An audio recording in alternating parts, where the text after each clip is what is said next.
সুপ্রিয় শিক্ষার্থীরা, আশা করছি তোমরা সবাই অনেক ভালো আছো। আজকে আমরা আলোচনা করব মধ্য অ নিয়ে। অর্থাৎ একটি শব্দের মাঝখানে যখন অ এই ধ্বনিটি পাবো, সেই অ ধ্বনিটার উচ্চারণ কিভাবে হয় সেটি হচ্ছে আজকে আমাদের আলোচ্য বিষয়। আচ্ছা, তো চলো আমরা দেখে নিই। ১ নম্বর নিয়মটা হচ্ছে শব্দ মধ্যস্থিত অ, মানে কোনো শব্দের মাঝখানে যদি অ থাকে, আর হচ্ছে সেটা অবশ্যই সর্বত্র ব্যঞ্জনবর্ণের সঙ্গে যুক্ত থাকতে হবে। ব্যঞ্জনবর্ণের সাথে যুক্ত থাকতে হবে। আমরা জানি যে সিঙ্গেল যে কোনো সিঙ্গেল বর্ণের সাথেই একটা অ অদৃশ্য রূপে থাকে, আমরা সেটা জানি। তো সেই ব্যঞ্জনবর্ণের সাথে যে অ যুক্ত থাকে এবং আদ্য অয়ের মতো আদ্য অয়ের মতোই হ্রস্বইকার, দীর্ঘইকার, তারপরে হ্রস্ব উকার, দীর্ঘ উকার, ঋকার, ক্ষীয়, ইয়গযুক্ত এবং জফলাযুক্ত ব্যঞ্জনবর্ণের আগে থাকে, তাহলে সেই অ এর উচ্চারণ ওর মতো হয়ে যায়। আমরা এর আগের ক্লাসে দেখে আসছিলাম, মানে আদ্য অ এর উচ্চারণ আমরা দেখে আসছিলাম।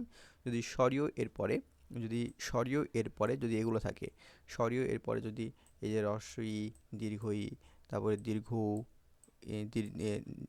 রস্ব উ, দীর্ঘ উ, ঋকার, ক্ষীয়, ইয়গয় এবং জফলা থাকে, তাহলে সেই এই অ এর উচ্চারণটা ওকার হয়ে যায়। ঠিক আছে? তো এটা আমরা দেখে আসছিলাম।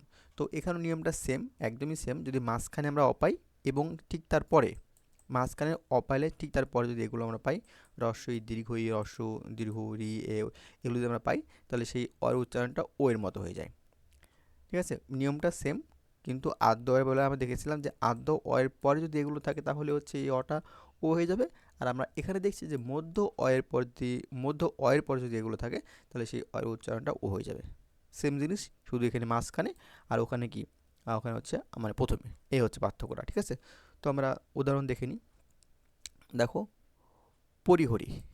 এখানে এখানে দেখো, প সিঙ্গেল অবস্থায় আছে, তার মানে এই পয়সাটা একটা অ আছে, এবং হ সিঙ্গেল অবস্থায় আছে, তার মানে কি এই হয়ের একটা অ আছে। এখন আমরা দেখব যে এই অ এর পরে রস্বই, দীর্ঘই, হ্রস্ব, দীর্ঘ, রি, ক্ষীয়, ইয়গয় এবং জফলা এগুলো আছে কিনা। যদি থাকে তাহলে সেই পয়ের অটা ও হয়ে যাবে, আর যদি না থাকে তাহলে সেই অটা অরূপে থাকবে। দেখো তো পয়ের পরে কি রস্বই আছে না, রস্বই আছে, তাহলে এই পরের উচ্চারণটা কী হয়ে যাবে, পরের উচ্চারণটা ও হয়ে যাবে। দেখো তো হয়ের পরে কী আছে, রস্বই আছে, তাহলে এই হয়ের সাথে যে অটা আছে সেই অটা ও হয়ে যাবে। সেম। দেখো ধরনী, দেখো দেখো এখানে কি সিঙ্গেল অবস্থায় আছে, তাই না? যেহেতু সিঙ্গেল অবস্থায় আছে এবং এর পরে কি আছে, দীর্ঘইকার আছে। এই যে এর পরে এর সাথে যে অটা আছে সেই এর পরে কি আছে, এই যে দীর্ঘই আছে, তাহলে সেই অটা কি হয়ে যাবে, এই অটা ও হয়ে যাবে। কিন্তু দেখো এর সাথে যে অটা আছে, তো সিঙ্গেল অবস্থায় আছে, তাই না? যেহেতু সিঙ্গেল অবস্থায় আছে, তার মানে কি এর সাথে একটা অ আছে। তো এর পরে যেহেতু এর পরের বর্ণের সাথে রসিকার নেই, বা এ রসিকার দীর্ঘকার, রসকার দীর্ঘকার, রি, ক্ষীয় এগুলো যেহেতু নাই, তার মানে কি এই ধয়ের অটা অ থেকে যাবে। কিন্তু এর সাথে যে অটা আছে, এই অ এর পর যেহেতু দীর্ঘইকার আছে, তার মানে এই এর অটা কি হয়ে যাবে, ও হয়ে যাবে। অনুরূপভাবে রজনী দেখো, র এর পরে কি এগুলো আছে, রস্বই, দীর্ঘই, এগুলো কোনো কার আছে, কার নাই, তাহলে এর অটা অ হয়ে যাবে। দেখো এর অটা কিন্তু ওই অই আছে, কোনো চেঞ্জ হয়নি। কিন্তু বর্গীয় জ আমরা দেখতে পাচ্ছি, বর্গীয় জ আবার কি আছে, দীর্ঘইকার আছে, তাই না?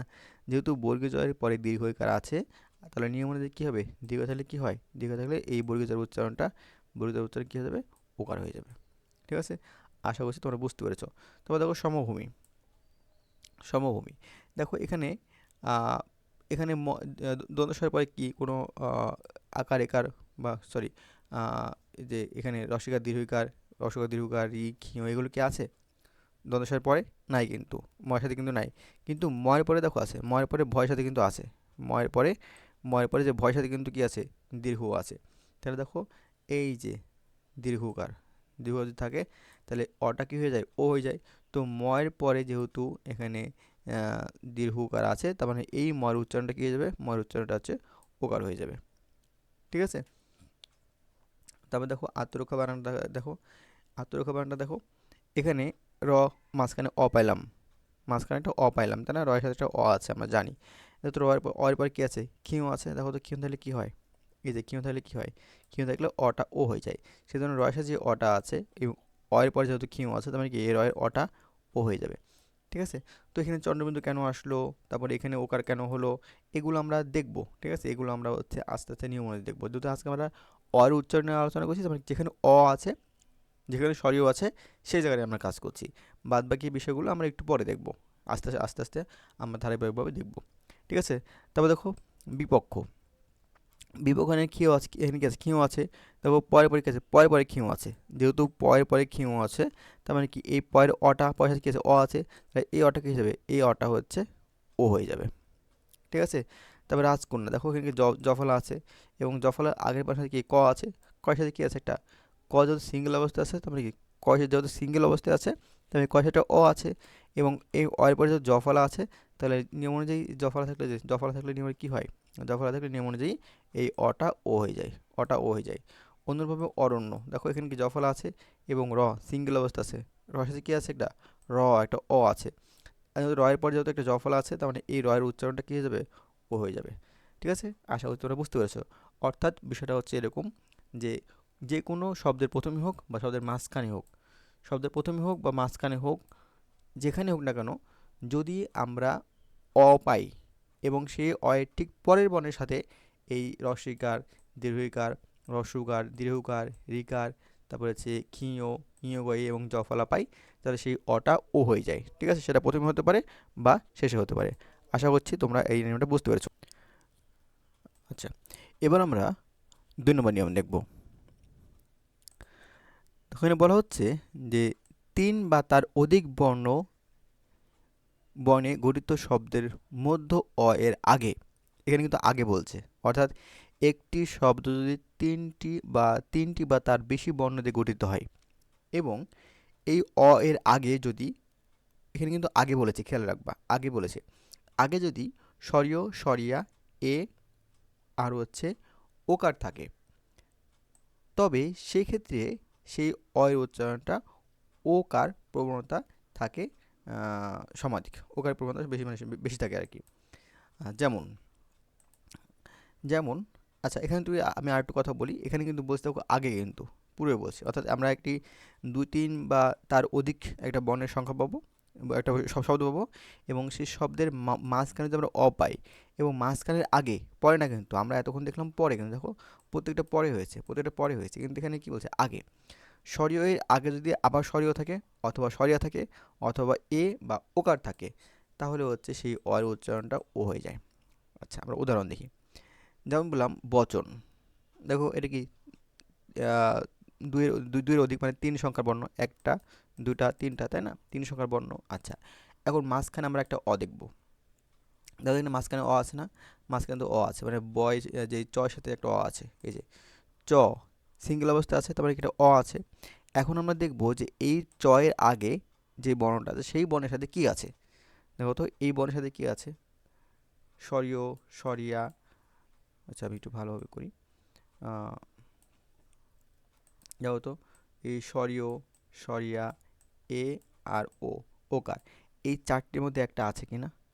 দেখো তো কি স্বরীয় আছে না, এই চ এর আগে স্বরীয় আছে, যেহেতু মাঝখানের যেই চ এর সাথে অ আছে, সেই অ এর আগের মানের সাথে যেহেতু অ আছে, তাহলে সেই এই চ এর অটা ও হয়ে যাবে। দেখো এই বয়ের অ এর জন্য চ এর অটা, এই চ এর অটা কি হয়ে গেছে, ও হয়ে গেছে।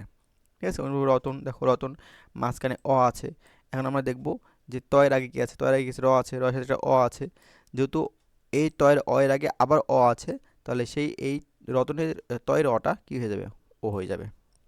তারপরে কানন, দেখো দন্তনা মাঝখানে আমরা অ পাইলাম, মাঝখানে আমরা অ পাইলাম। এখন আমরা দেখবো যে আগের বর্ণে কি আছে, আগের বর্ণে দেখো কার আছে, আকার আছে।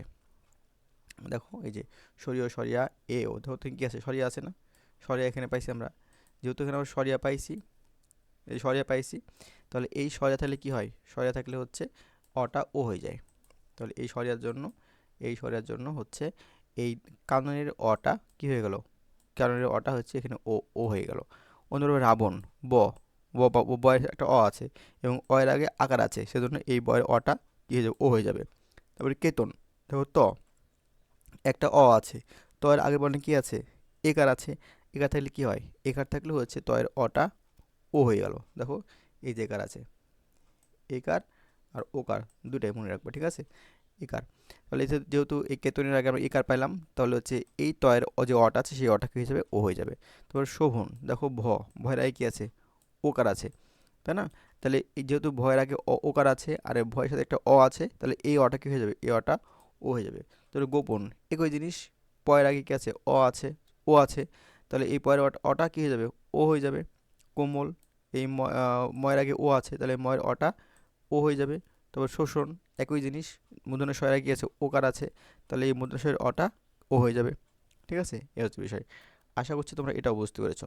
তারপর দেখো কি বলছে এখানে, তবে এই সূত্রে আদ্য অ যদি নাবোধক হয়, দেখো খুব ভালো করে এটা মনে রাখো, যদি নাবোধক বোঝায়, এই দেখো যদি নাবোধক হয়, ঠিক আছে, যদি নাবোধক হয় কিংবা সহায়ার্থে দন্তস্ব হয়, ঠিক আছে, যদি নাবোধক হয় অথবা সহায়ার্থে দন্তস্ব হয়, তাহলে হচ্ছে যে এই অ থাকবে বা দন্তস্ব থাকবে, এরপরে যে হচ্ছে অটা পাবো সেই অটা উচ্চারণটা অবিকৃত থাকবে। ঠিক আছে, আমি আবার পড়ছি দেখো, যদি শব্দের এই সূত্রটার ক্ষেত্রেই ওয়েট যদি এই সূত্রের ক্ষেত্রেই যদি আমরা আদ্য আদ্য অ মানে প্রথমে যদি অ পাই এবং সেই অটা যদি নাবোধক অর্থে ব্যবহৃত হয়, কিংবা প্রথমে যদি যদি আমরা দন্তস্ব পাই এবং সেটা যদি সহায়ার্থ হয়, তবে কিন্তু সেই অ বা দন্তস্ব এর পরে বা মধ্যেই অটা প্রমিত উচ্চারণের ক্ষেত্রে অবিকৃত উচ্চারণ হবে। আচ্ছা, আমরা উদাহরণ দেখি। বললাম অচল, দেখো এখানে কি আছে, আছে, তাই তো, এখানে আছে। তারপরে এখানেও কি আছে, কিন্তু এই অটা দেখো কি কি হিসেবে ব্যবহৃত হয়েছে, নেগেটিভ অর্থে। নেগেটিভ, অচল মানে কি, যা চলে না, তাই না? অচল মানে যা চলে না, তাহলে নেগেটিভ অর্থ হলো না, নেগেটিভ অর্থ হলো কিন্তু। কিন্তু দেখো এদিকে দেখো একটু কি নেগেটিভ অর্থ আছে, এখানে কি, এখানে এদিকে কোনো নেগেটিভ অর্থ আছে, এখানে কোনো নেগেটিভ অর্থ আছে? বা আমরা যে এর আগে পড়েছিলাম স্বরের উচ্চারণ, দেখো তো এখানে কি কোনো নেগেটিভ অর্থ আছে, কোনো নেগেটিভ কিছু আছে? দেখো তো এখানে কোনো নেগেটিভ অর্থ আছে কিছু, নেগেটিভ আছে কিছু? তো কোনো কিন্তু নেগেটিভ অর্থ নেই, মানে নাবোধক কোনো অর্থ নেই। কিন্তু যদি নাবোধক হয়, তাহলে কিন্তু ওই অটা অরূপে থেকে যাবে। ঠিক আছে, আসল কথা আমি এক বাক্যে বলতে পারি, একটি শব্দের যদি একটি শব্দের প্রথমে যদি থাকে এবং সেই অটা যদি নাবোধক অর্থে ব্যবহৃত হয়, তাহলে সেই অটা থেকে যায়। যেমন দেখো অচল, অচল কি নেগেটিভ অর্থ ব্যবহৃত হচ্ছে নাবোধক অর্থে, সেজন্য এই অটা থেকে গেল। আবার হচ্ছে এই চয়ের অটাও থেকে গেল। অর্থাৎ নাবোধক অর্থ হলে পরে কোনো ওরূপে উচ্চারণ হবে না, সব অগুলোই অরূপে উচ্চারণ হবে। ঠিক আছে, অর্থাৎ অবিকৃত থাকবে। দেখো অমর, যা মরে না, তার মানে কি নেগেটিভ অর্থ, তাহলে এই অটা থাকবে, আবার ময়ের এই অটাও কি থাকবে। তারপরে দেখো সচল, এখানে কি আছে দেখো, দন্তস্ব আছে, এই যে দন্তস্ব আছে, এবং কি অর্থে ব্যবহৃত হয়েছে, সাথে অর্থে ব্যবহৃত হয়েছে, মানে সহায় অর্থে ব্যবহৃত হয়েছে, চলার সাথে। সচল মানে কি যা চলে, তাই না? দেখো এখানে সবাদের কি থাকে, সবাদের কি থাকে, চল থাকছে, অর্থাৎ চলে একটা অর্থ হচ্ছে, অর্থাৎ দন্তস্ব বাদ দিয়েও, দন্তস্ব বাদ দেওয়ার পরেও যদি তার অর্থ থাকে, তাহলে সেই দন্তস্বরের উচ্চারণটা কি অরূপীয় উচ্চারণ হবে। ঠিক আছে, আচ্ছা, আচ্ছা, তাহলে দেখো দন্তস্ব এখানে পেলাম এবং দন্তস্বকে বাদ দিলে আমরা চল উচ্চারণ পাচ্ছি। তার মানে আমরা বুঝে নিচ্ছি যে এই দন্তস্বরের উচ্চারণটা এটি সহায়ার্থে হচ্ছে। ঠিক আছে, আচ্ছা, তার মানে এই দন্তস্বরের সাথে যে অটা পাবো, এই অটা অরূপী থাকবে। আর আমরা জানি যে দন্তস্ব যদি সিঙ্গেল অবস্থায় পাই, সেই দন্তস্ব তালবস্য হয়, মনে রাখবা। দন্তস্ব যদি আমরা সিঙ্গেল অবস্থায় পাই, তাহলে সেই দন্তস্বরের উচ্চারণটা তালবস্য হয়। ঠিক আছে, মনে রাখবা। আচ্ছা, তাহলে এই দন্তস্ব যারা আমি কী দিলাম, তালবস্য দিলাম এবং অটা অরূপে থেকে গেল। আর এই চয়ের উচ্চারণটা কী হলো, চয়ের যে অটা আছে এই অটাও অরূপে উচ্চারণ হবে, কারণ এখানে দন্তস্ব সহায়ার্থ হতে হয়েছে। তারপর সদল, দেখো দন্তস্ব বদলে কী হচ্ছে, দল হচ্ছে, যার একটা অর্থ আছে, তার মানে দন্তস্বটা কি সহায়ার্থ হতে হয়েছে। ওকে, সেজন্য এই দন্তস্ব যাদের কী হবে, এখানে হচ্ছে, এখানে তালবস্য হবে। হ্যাঁ, এখানে তালবস্য হবে, এখানে একটু ভুল হয়েছে, এখানে হচ্ছে তালবস্য হবে। তো এখানে তারপরে হচ্ছে কি দল, দেখো দলের একটা আছে না, এই অটা কি অরূপে থেকে গেল। কিন্তু এর আগে আমরা কি দেখে আসছিলাম, এর আগে আমরা দেখে আসছিলাম যদি কোনো সিঙ্গেল তিনটি বর্ণ থাকে, তিনটি বর্ণের মাঝখানে এর আগে যদি আবার থাকে, যেমন আমরা এখানে কি পাইছি দেখো, এই যে এখানে বচন, এখানে কি পাইলাম, মাঝখানে চয়ের আছে এবং এর আগে কি আছে, আছে, সেজন্য চয়ের অটা কি হলো, চয়ের অটা ও হয়ে গেল। কিন্তু এখানে কি হয়েছে, যেহেতু দন্ত আছে এবং সহায়ার্থ হয়েছে, তার মানে এই দয়ের পূর্বে থাকার পরেও এই দয়ের উচ্চারণটা অরূপে উচ্চারণ হবে, কোনো চেঞ্জ হবে না। তো দেখো সরস, কিন্তু সবা দিয়ে কি থাকে? রস থাকছে, যার একটি অর্থ আছে, তাই না? যার একটি অর্থ আছে, তার মানে কি এটা সহার্থক ব্যক্ত হয়েছে। তার মানে এই দন্তের অটা অরূপে উচ্চারণ হবে। আর আমরা জানি যে সিঙ্গেল অবস্থায় দন্তের তালবস্য হয়, তার মানে তালবস্য হলো এবং অটা অরূপে থাকলো। অনুরূপভাবে এই অটা আছে না, এই অয়ের উচ্চারণটা কি অরূপে থাকবে। ওকে, তারপরে হচ্ছে অশক্ত। দেখো এখানে কি আছে? অশক্ত মানে যা শক্ত নয়, তাই না? তার মানে এটা নেগেটিভ অর্থ হয়েছে নাবোধক অর্থে, সেই জন্য এই অটা থেকে যাবে, কোনো চেঞ্জ হবে না। ঠিক আছে? আচ্ছা, তাহলে সামারিটা কী হলো? সামারিটা হচ্ছে কোনো শব্দে যদি পাই এবং যদি নেগেটিভ অর্থে মানে নাবোধক অর্থ বোঝায়, নাবোধক অর্থ বোঝায়। আর কোনো শব্দের শুরুতে যদি দন্তস্ব থাকে এবং সেই দন্তস্ব যদি সহায়ার্থে হয়, অর্থাৎ দন্তস্বকে বাদ দেওয়ার পরেও যদি সেই শব্দের অর্থ হয়, তাহলে সহায়ার্থে আমরা ধরে নেব। আচ্ছা, তাহলে সেই দন্তস্ব যদি সহায়ার্থে হয়, তাহলে সেই দন্তস্বর অটা অরূপে থাকবে, কোনো চেঞ্জ হবে না। আশা করছি তোমরা এই নিয়মটা বুঝতে পেরেছো। এখন আমরা 3 নম্বর নিয়মে যাব। দেখো এখানে বলছে যে হচ্ছে অন্ত, আচ্ছা কিন্তু আমরা অন্ত পাচ্ছি, আমরা অন্ত হচ্ছে পরের ক্লাসে পড়বো। তো এই ছিল হচ্ছে আমাদের আজকে 3টা নিয়ম। ঠিক আছে? তো এই নিয়মগুলো যদি তোমাদের মনে থাকে, তাহলে হচ্ছে মধ্য যে অটা আছে, মধ্য সেই অটা তোমরা পারবা। ঠিক আছে? তাহলে আজকে ক্লাস এখানে শেষ করছি, পরবর্তী ক্লাসে তোমার সাথে দেখা হবে। সবাইকে ধন্যবাদ।